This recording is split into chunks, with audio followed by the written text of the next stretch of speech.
컴하 시청자 여러분 안녕하세요. 부동산 공부하는 컴마입니다. 이번 시간은 자타공인 현존 우리나라 최고의 투자 방법인 부동산 투자에 대해서 알아볼 건데요. 그 중에서도 레버리지 투자 플러스 인플레이션 콜라보가 실제로 어떻게 이루어지는지 한번 알아보겠습니다. 부동산 투자? 그거 금수저나 돈 엄청 많이 버는 사람들만 할 수 있는 거 아니야? 네, 아닙니다. 오히려 평범한 사람이 가장 안정적으로 크게 자산을 불릴 수 있는 방법이에요. 정말 가난했던 흙수저인 저도 했거든요. 여러분도 하실 수 있습니다. 사람들이 괜히 부동산 하는 게 아니에요. 지금은 당장 목돈이 없어서 부동산 투자를 하지는 못하더라도 미리미리 알아놓아야 최대한 빨리 부동산 투자에 진입하여 부자가 될 수 있거든요. 그러니까 부디 이 영상을 끝까지 시청하시고 여러분도 부자가 되셨으면 좋겠습니다. 레버리지 투자 플러스 인플레이션 콜라보의 위력을 알아보기 위해 지금으로부터 30년 전인 1990년으로 타임머신을 타고 돌아가 보도록 할게요. 왜 하필 30년 전이냐고요? 보통 주택담보대출의 최대 상한 기준이 30년인데 30년 전 주택담보대출을 받아 집을 산 사람은 지금쯤 모든 돈을 갚았겠죠? 그래서 우리가 지금 주택담보대출을 받아서 집을 사게 된다면 30년 후에 어떻게 될지를 그 30년 전에 해본 사람을 보고 미래를 예측해보고자 하는 겁니다. 1990년 당시 압구정 현대아파트 115제곱미터의 가격은 3억 3천만 원 정도였는데요. 지금 아파트 가격을 보면 정말 저렴해 보이지만 1990년 그 당시 3억 3천만 원은 정말 어마어마하게 큰 액수였어요. 그때도 평범한 직장인이 월급을 모아서 살 수 있는 수준은 아니었거든요. 만약에 건마가 당시 정확한 대출 이자를 알 수는 없지만 국민주택기금 담보대출이 8% 정도였다고 하니까 연 8% 수준의 금리로 30년 동안 원금과 이자를 매달 갚는 금액으로 나누어 갚는 원리금 균등상환으로 집값의 70% 정도인 2억 3,100만 원을 대출받아서 압구정 현대아파트를 그때 당시 샀다고 가정한다면 건마는 30년 동안 무려 월 169만 4,996원씩 갚아야 되며 이건 총 6억 1,019만 8,620원을 갚아야 합니다. 와,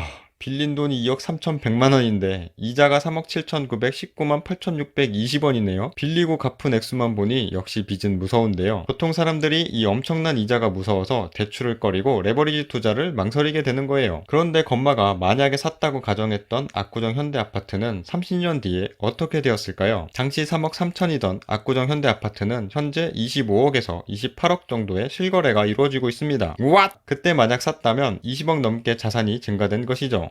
그때 안 사고 뭐 했냐? 이렇게 결과를 알고 보니 이런 엄청난 투자를 안 하면 바보 같은데요. 이렇게 될 수 있었던 이유가 바로 저번 시간에 다뤘던 레버리지 투자와 인플레이션 콜라보의 위력입니다. 한국은행 소비자 물가지수에 따르면 90년대 500원 미만이었던 간식들이 현재 2,000원에 가까운 가격으로 올랐는데요. 롯데제과의 빼빼로 과자는 90년도 300원에서 현재 1,500원으로 올랐고 요즘 비형님의 깡 열풍이 대단하죠. 비형님 덕분에 덩달아 뜨고 있는 농심새우깡도 200원에서 1,300원으로 올랐으며 350원 정도였던 버스와 지하철 요금도 1,200원에서 1,250원 정도로 올랐는데 이렇게 물가가 왜 오르는지는 저번 인플레이션 영상을 통해 자세히 설명했으니까 못 보신 분들은 한번 보시기 바랍니다. 정말 완전 쉽게 설명했어요. 이렇게 내가 살아야 되는 주택을 빨리 구매했다는 이유로 우리는 자산 증가까지 덩달아 누릴 수 있게 되는데요. 아니 집값이 언제까지 오르기만 하겠냐, 떨어지면 어떡하냐 걱정하시는 분들도 분명히 많을 겁니다. 그런데 부동산은 70년대부터 2010년대를 넘어서 22번이 넘는 부동산 대책이 나온 현재에도 대책이 나오면 나올 때마다 부동산으로 이제 돈 버는 건 끝났다는 말이 안 나온 적이 없어요. 제가 아까 90년도에 현대 아파트 안 사고 뭐 했냐라고 농담식으로 말했었는데요. 그때도 그랬습니다. 저는 지금 안 사면 30년 후인 2050년에도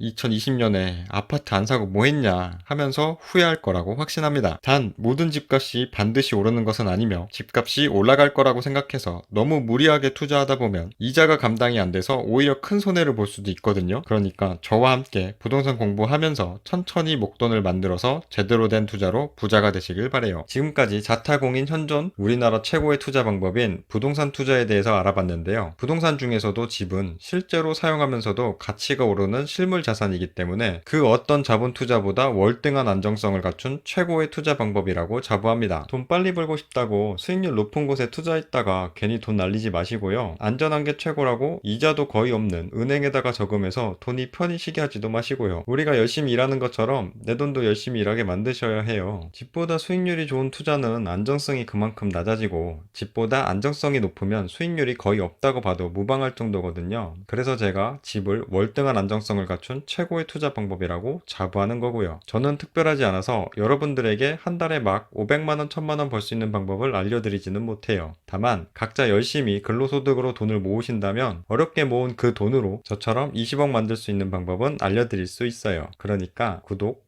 좋아요, 알림 설정까지 눌러주실 거죠? 지금까지 공부하느라 수고하셨습니다. 부동산 공부하는 건마였고요. 영상 끝까지 시청해주셔서 감사합니다. 부자 되세요.